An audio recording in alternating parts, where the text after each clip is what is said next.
Those books include absolutely compelling documents from the Committee of 300, from the Trilateral Commission, from UBS Bank in Switzerland. They show you the codes. They show you the documentation. It's an open secret. I didn't know this was out there. It's like you have to know what questions to ask before you can open the doors. And then once I knew what questions to ask, I spoke to certain insiders, and those insiders gave me more information. And I went forward and published an article that reveals this lawsuit that Fulford and the people that contacted Fulford are filing.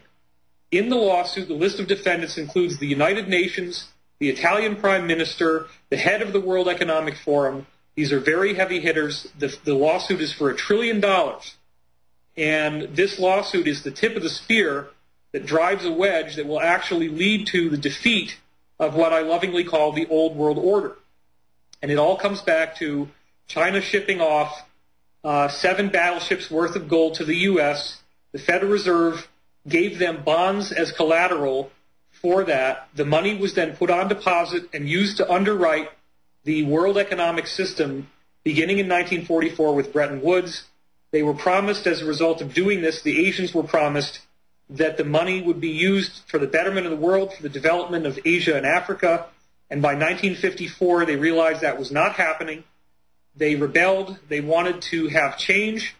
That change eventually led to a plan that involved John Fitzgerald Kennedy and President Suharto of Indonesia.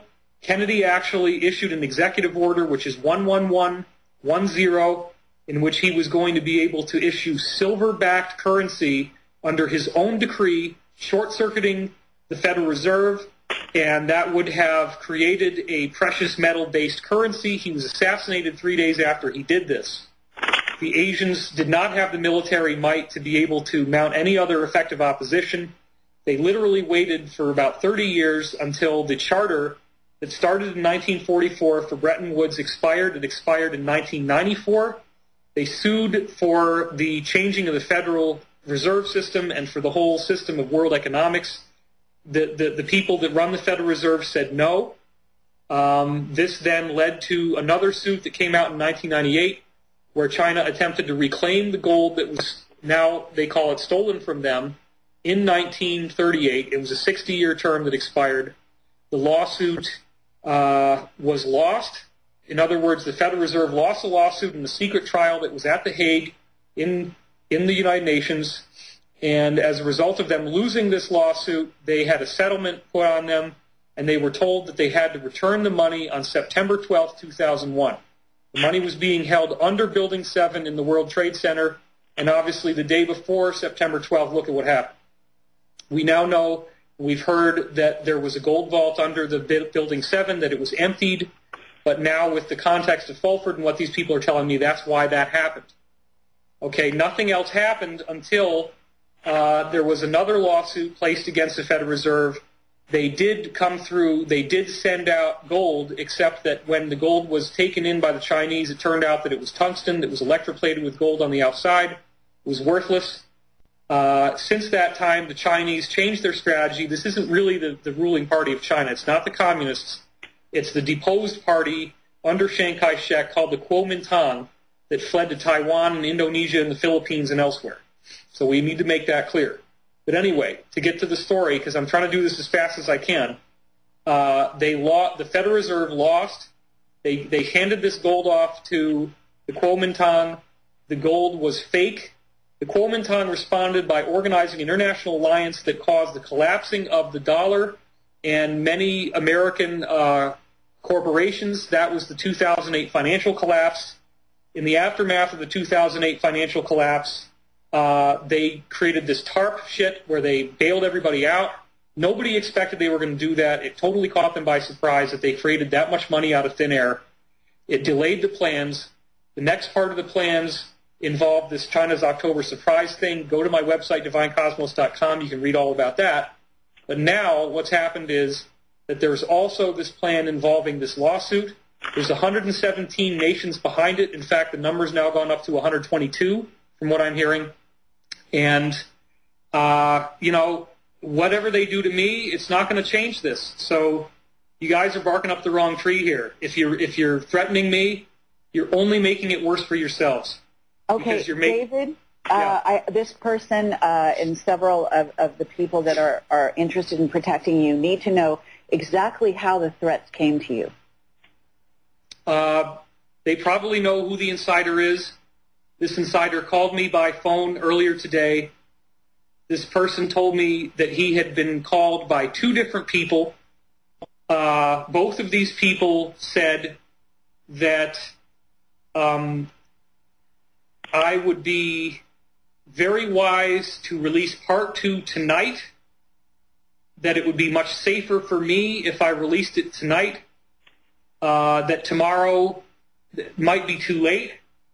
I was told that if I were tortured, that I would be lucky. Okay, but if you release it, are you not going to be tortured? Is the idea that if you release it... Yeah, I was told that I'd be a lot safer if I got it out tonight. And are you planning to be on this radio show? Are you planning to get it out tonight? Yeah, I mean, I'm giving you the core of it, and then the only other thing that's left that I haven't already said is question and answers with the people that are on this lawsuit. But I've basically, as fast as possible, I've summarized the whole thing for you. That's really all there is left. Does the white hat information dovetail with this? Yeah, I mean, there's a lot of corollaries here. There's a lot of people that are all kind of saying the same thing. I mean, this is what's terrifying to people who are in leadership positions in the G5 countries, because they don't like where this is going. They don't like the fact that, you know, the people are going to be very pissed off when they find out that economics has been completely hijacked, that none of this economic collapse stuff ever needed to happen, and that all of the world's wealth was confiscated to be able to allow them to, what should have been actually a positive thing, and could be a positive thing if it was measured correctly, which is just to issue money based on the amount of wealth that the nations are generating. But what it turned into is this ridiculous black screen thing where they just type numbers in a computer. The only way they could do that, the only way they could take control of the planet and create as much money as they want out of thin air, is by confiscating all the actual gold that really existed. That is the biggest secret. That's the secret that it's taken me all this time to learn, well, okay, that I might have given my life to learn. My understanding is there's no way that they have it all if some of it is basically underwater in the Philippines, for one thing. Well, it's all registered. That's the thing you got to understand. This money is all documented. Okay, but the white hats are have been involved in this, which is their blog spot. I forget. It's something like Dark Cabal blogspot or something .com. Right. But at any rate, if you want to read more about this from that perspective. Okay, we're going to a break. We've got a person that's coming on the line shortly here. David, would I know this witness? Yes. Okay, thank you. And we are live with David Wilcock in a very serious situation in which he has received several death threats today as a result of an article he wrote. Part 1 is now on the web at divinecosmos.com, and he will be releasing Part 2 tonight, but we are also doing this over the air now to take some of the heat off him. We are going to bring on a person who is working in a sensitive capacity around the world. He has been notified of the situation. He has the ability to get the right people involved to make sure that David is protected, let's put it that way. But this person will be anonymous. They will be not be familiar with the situation, so David is going to have to possibly repeat some of what he has already described when the person comes on the air. Maxine, are you still with us? Yes, I am, and I'm just honored and thrilled to be here. I adore David. I interviewed David, and I have his chart in front of me right now as he's talking. Well, thank you. And at some point, if we can bring you into this discussion, we certainly will. You've been an absolute doll. We'll make it up to you. I knew that you would be sensitive to this situation, and just having you hold the space is really fabulous. So let's continue with the situation here. David, what you're going to need to do is go over the situation for our caller. Caller, all you on the air here, we've got Anonymous. Are you live? Hi, you're talking to me? Hi there. Thank you so much for coming on the call. I do understand that you work in a very sensitive capacity, that you were just notified of the situation with David Wilcock, that you are concerned, and we welcome your presence here on the air with us tonight. David will be happy to answer all of your questions and we'll go over everything for you. David, say hello to Anonymous. Hi there. Hi there, David. I understand you've got a few problems there. Yeah, it hasn't been a very good day. Well, can you tell me at all what's been happening to you, lad? I have been following this Benjamin Fulford story for a long time. He has been talking for 2 years now about a lawsuit that was going to be filed. It goes back to the Chinese, the Kuomintang, who had gold that they sent to the Federal Reserve in 1938 on 7 battleships. The bonds were issued against that gold. It's all being kept secret. It's part of a vast trove of gold that is held as collateral against the world's economies. They are actually not fiat bubble money. They are secretly backed by gold. Very, very few people know this. You probably do, but most people don't. The Kuomintang are trying to get that gold repatriated, or at least get a fairer representation. Apparently it has caused a great deal of turmoil that they are doing this.